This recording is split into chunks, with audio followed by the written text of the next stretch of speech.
You're listening to the Mind Over Finger podcast, episode number 97. Welcome to the Mind Over Finger podcast, discussions on mindful music making, efficient practice, and building a purposeful career. And now, your host, violinist, teacher, and high-performance coach, Dr. Renée-Paule Gauthier.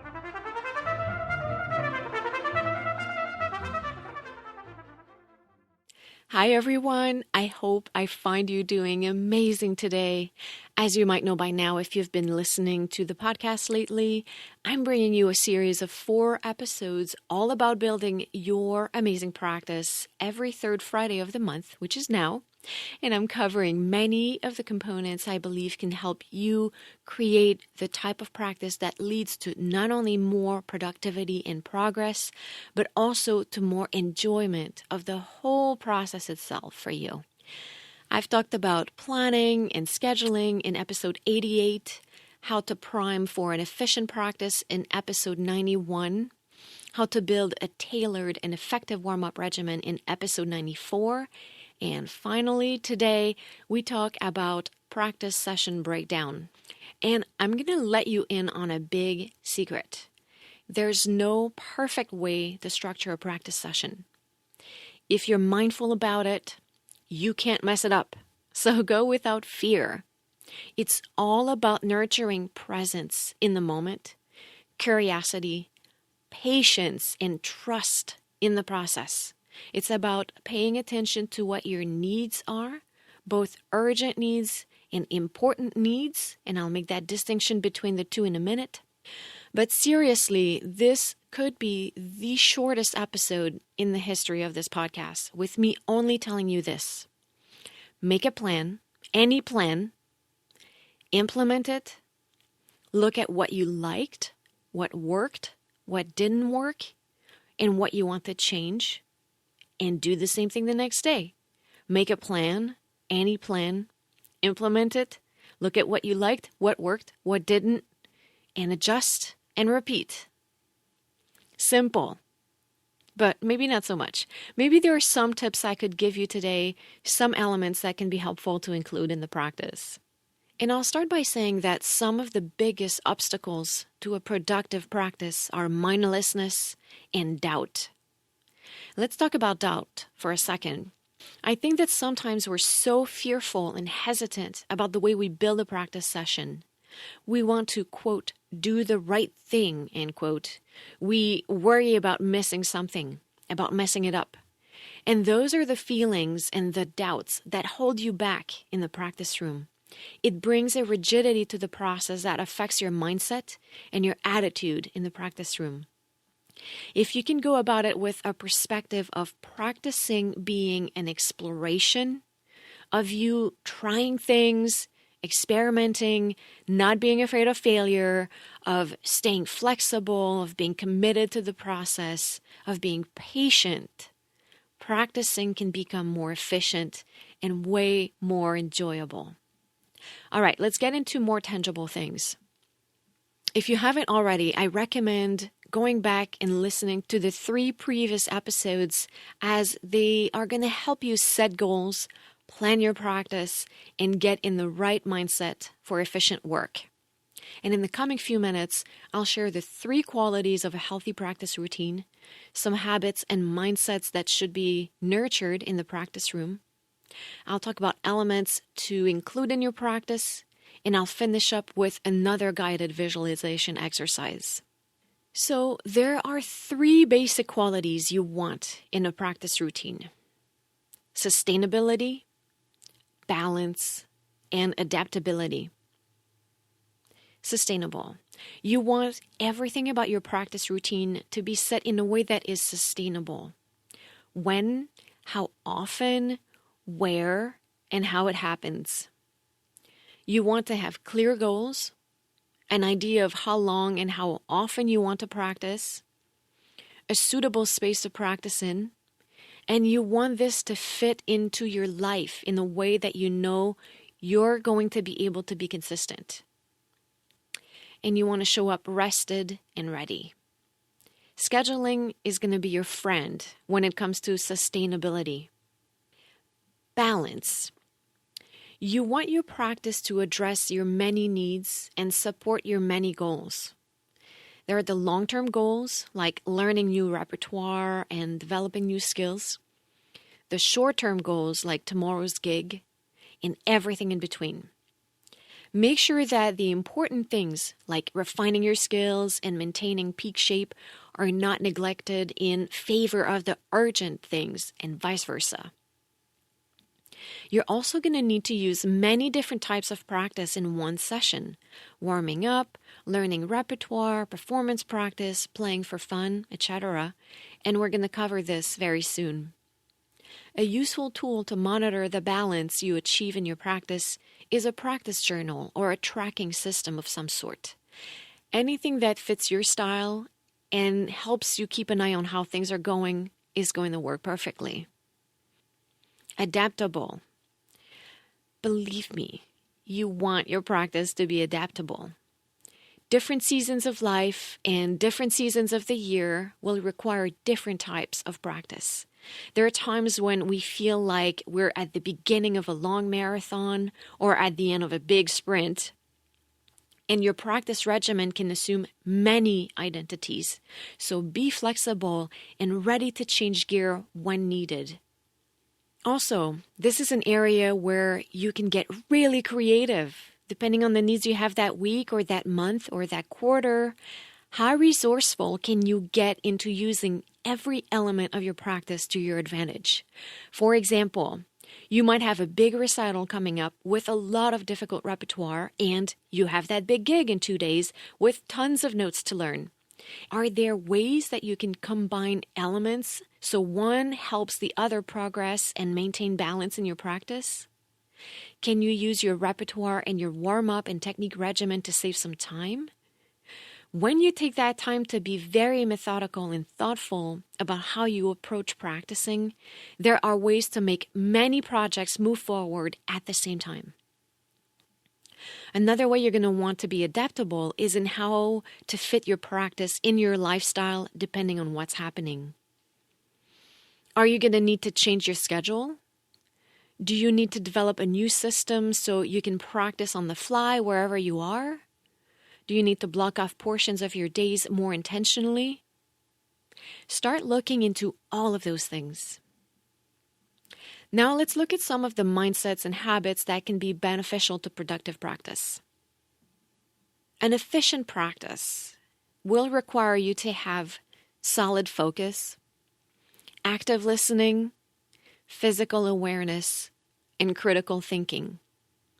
So start to come up with ways that are going to help you nurture presence and intentionality in your practice. Of course, the previous 3 episodes of this series are intended to help you with that. Setting goals, scheduling purposefully, and priming before practice can definitely set you up for success. But also think of the habits to develop in your life that would help with that. Sufficient sleep, proper nutrition, exercise, time for family, friends, and nature, and adopting a mindfulness practice like yoga, meditation, tai chi. Also look into modalities like the Alexander Technique, Feldenkrais method, or body mapping, and anything that contributes to making you healthy, happy, strong, and productive. Also remember the followings. Spend most of your practice time playing really well. Pay attention to your form, to the quality of your sound, and always bring lots of care to everything you play. Learn to love technique work.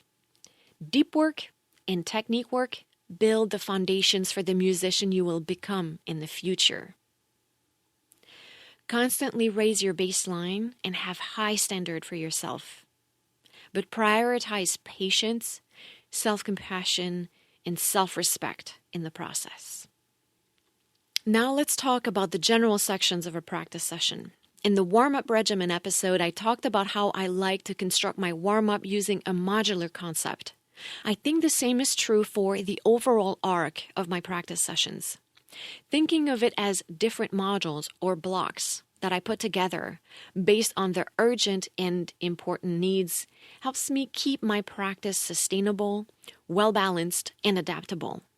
Using those blocks also keeps it engaging and interesting for me because it offers variety within the same session. Here are some of those modules or blocks.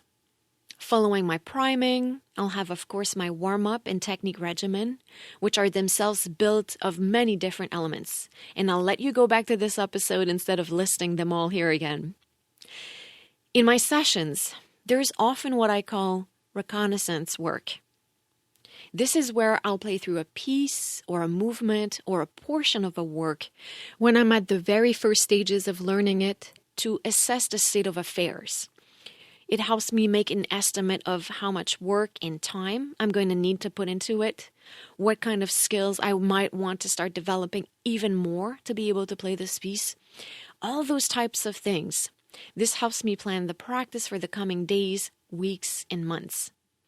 I also use reconnaissance work throughout the entire process of learning a piece, so I can keep track of where I am throughout the many stages of learning. Then there is the learning portion of the practice session. This is where I'm learning material or developing, reinforcing, and anchoring material. This is where I'm strategizing, problem solving, and using my deep practice model to learn repertoire fully and deeply. In this section, I use all of the different drills I know to learn and memorize repertoire. Then we have the performance practice module or block. This is where I elevate the repertoire from the state of being learned to the state of being alive and ready for performance. I'll be recording myself a lot using all sorts of techniques. I'll be performing a lot too, either doing spotlight work where I perform small segments of a piece, run-throughs of longer sections or movements or entire pieces, and mock performances of entire programs. Another block or module that I really like is the light playing module, where I'll be playing for my own pleasure, where I play through something for fun simply because I feel like it.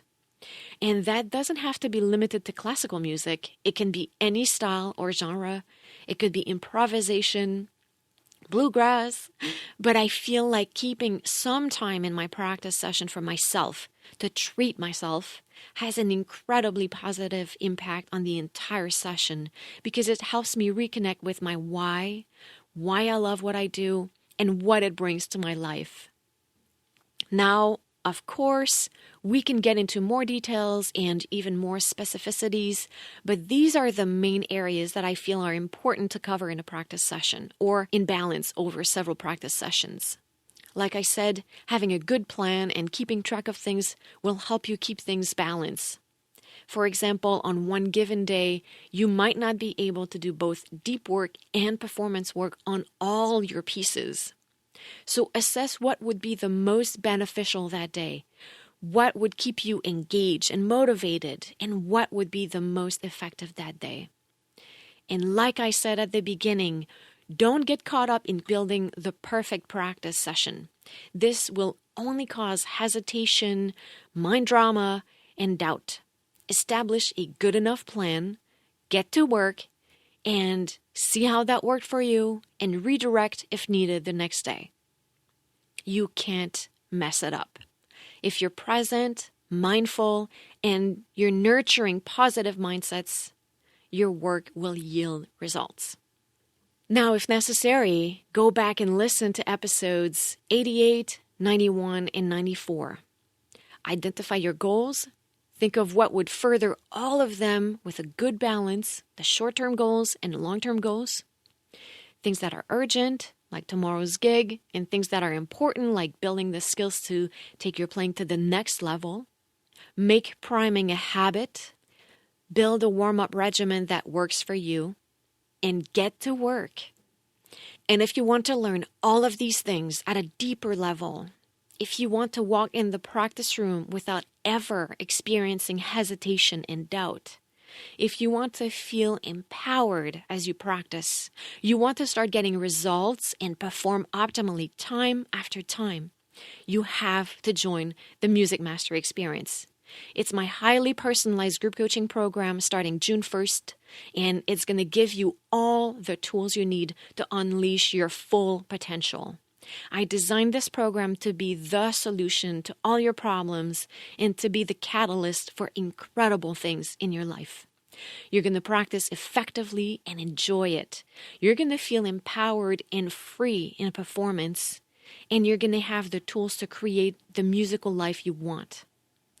All of the details of the program are at mindoverfinger.com/MME. So head there, take a look, and book your free conversation with me today because the program is already filling up. Let's talk about your dreams, your goals, what's getting in the way, and how we're going to remove all of the obstacles between you and where you want to be. You're going to start seeing massive changes from the start, and you won't believe what you're able to accomplish by the end of the program. So go to mindoverfinger.com/MME, book your call, and let's get you started. I like to keep the group very small, so there are a limited number of spots. We start June 1st, and I know that feels pretty far away, but like I said, spots are filling up, and it's not too early to save yours. So I hope I get to talk to you soon. And now I have one more guided visualization exercise for you. This is an exercise you can use before any practice session. It's influenced heavily by the structure that my own meditation teacher, Emily Fletcher, uses in her Ziva meditation method. And I'll put a link to that in the show notes. And I find it particularly effective in establishing a really strong mind-body connection and getting us centered, relaxed, and ready for work. If you like this meditation, you'll be able to download it for easy access using the link in the show notes, which you can also find on my resources page by going to mindoverfinger.com/resources. I also recommend you visit Emily's website to get you on your way to use the Ziva method. So I'm going to invite you to settle in for a few moments. We're going to take some time to get grounded, get aligned. We're going to start with a breathing exercise to regulate our nervous system. Then we'll get into a mindful state by paying attention to our senses. We'll combine this with concentration and have a short meditation. And we're going to end with a quick visualization. So please come to a seated position with your back supported and your head free. Closing your eyes. And take a few seconds to really come to a state of effortless comfort. Letting your body soften and surrender.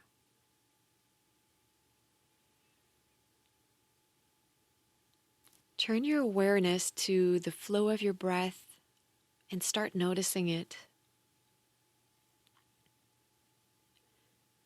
Notice the inhales, the exhales.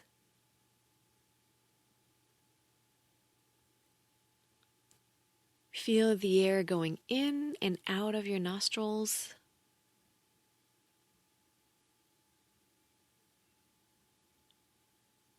Feel your rib cage expanding and contracting over each breath cycle.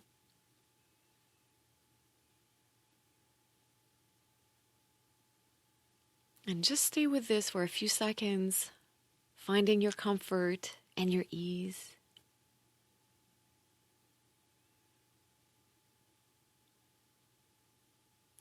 We're going to use this flow of breath to make this connection between our mind and our body very vivid.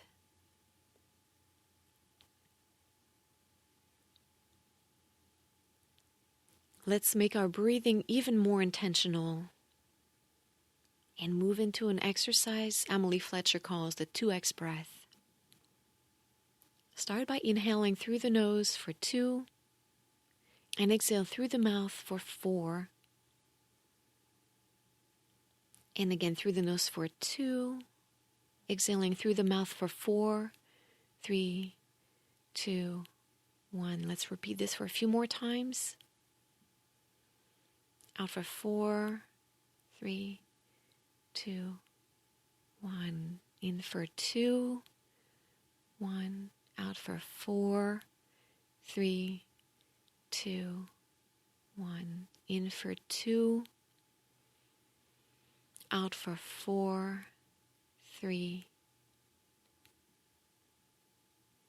In for 2. Out for 4.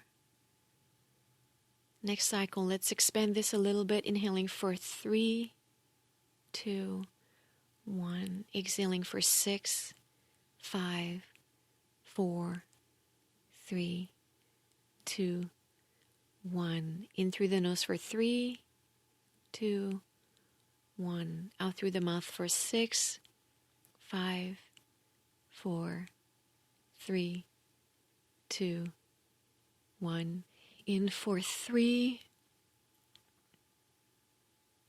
Out for 6.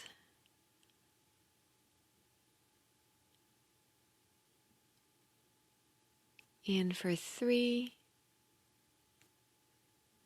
Out for 6.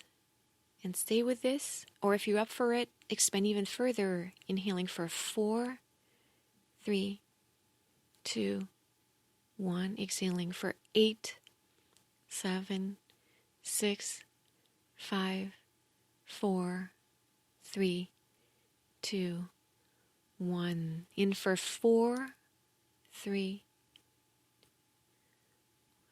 Out for 8. Letting the muscles surrender.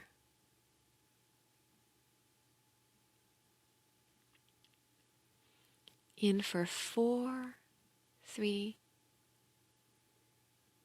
Out for 8.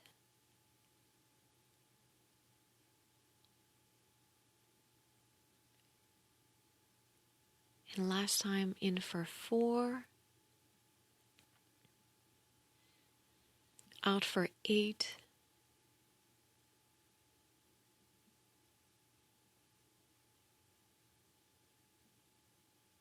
Now let the breath flow freely, letting go of any control.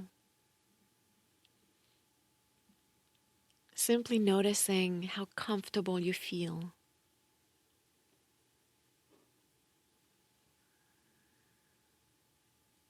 And with a continuing passive awareness to your breathing, start to bring your attention to your senses. Starting with what you're hearing. Obviously, you're hearing the sound of my voice. And notice the most obvious sounds around you.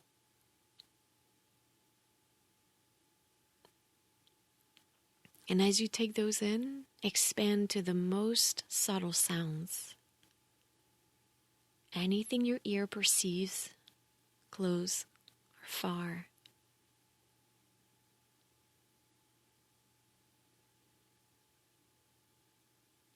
And as you're letting these sounds flow through you, start noticing what you're seeing. Maybe it's total blackness, or some lights filtering through your eyelids. Maybe you see geometric shapes dancing in your eyes.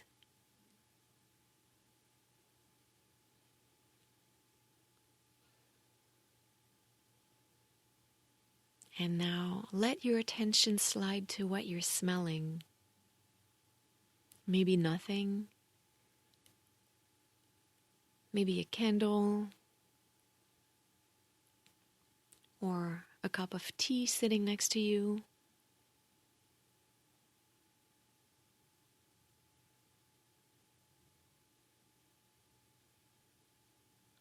And let's slide down to your sense of taste. What are you tasting right now? Are you detecting coffee, or some toothpaste, or just a metallic taste in the mouth?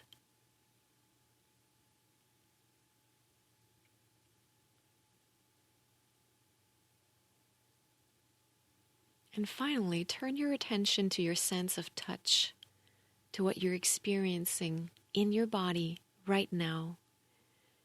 Feeling your bum on the chair, your back leaning against the support, the air flowing in and out of your nostrils, the clothes moving on your skin as you're breathing.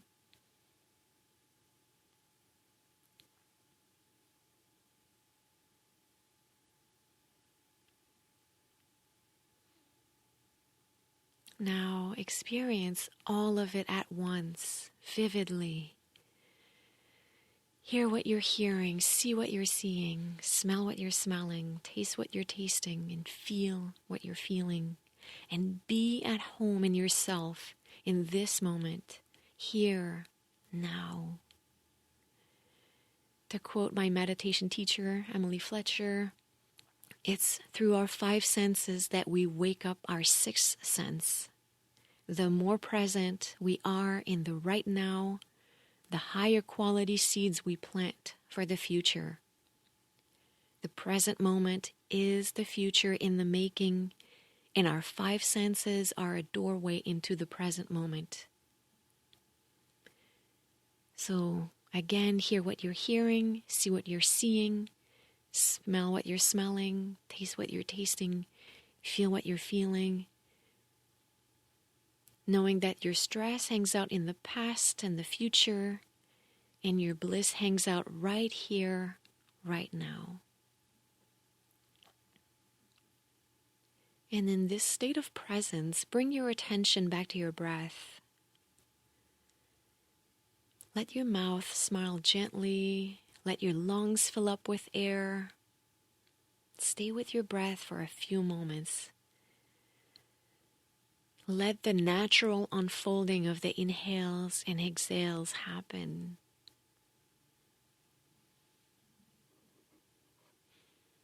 I'm going to let you have a few breaths without guidance. And as you do this, simply remember to stay connected to your breath without controlling it, only noticing it, paying attention to it. And also remembering that thoughts are normal. They will come, and when they do, you simply and gently acknowledge them and bring your attention back to your breath. That's the practice. That's meditation.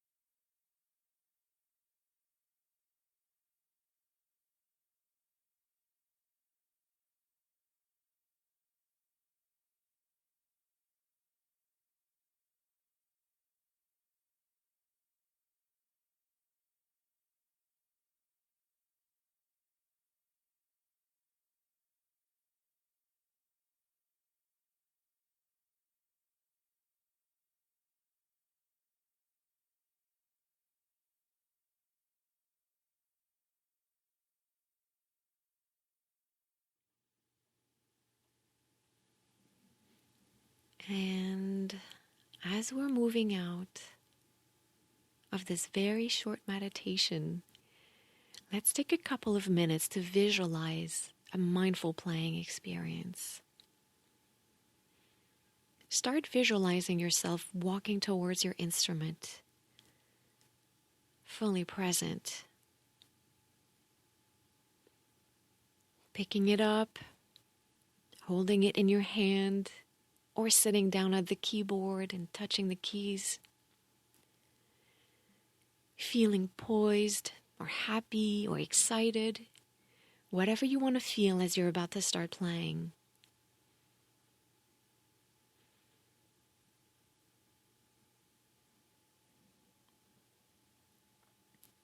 Feel yourself getting ready and starting to play, feeling wonderful. Imagine comfortable movements and efficiency.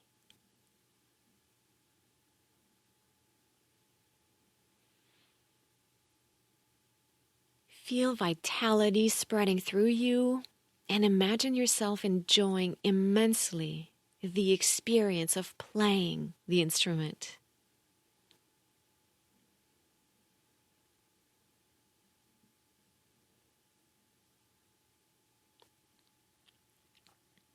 And as you do that, be aware of your positive attitude, your curiosity, and your ability to handle anything that comes your way. See yourself solving problems with clarity and patience.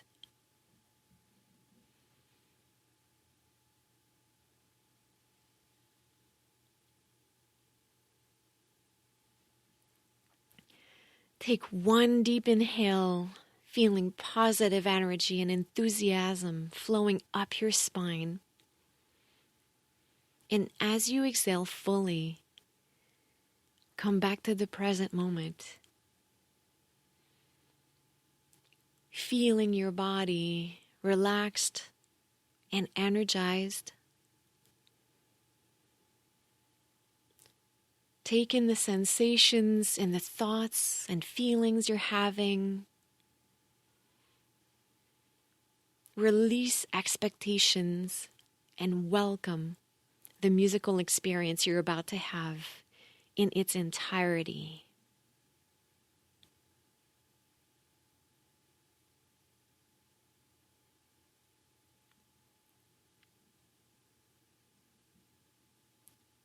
And as you're feeling clarity and energy flowing through you, gently open your eyes.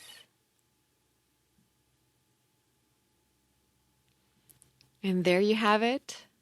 I hope this was helpful. That's what I have for today. Thank you guys for tuning in, and à bientôt.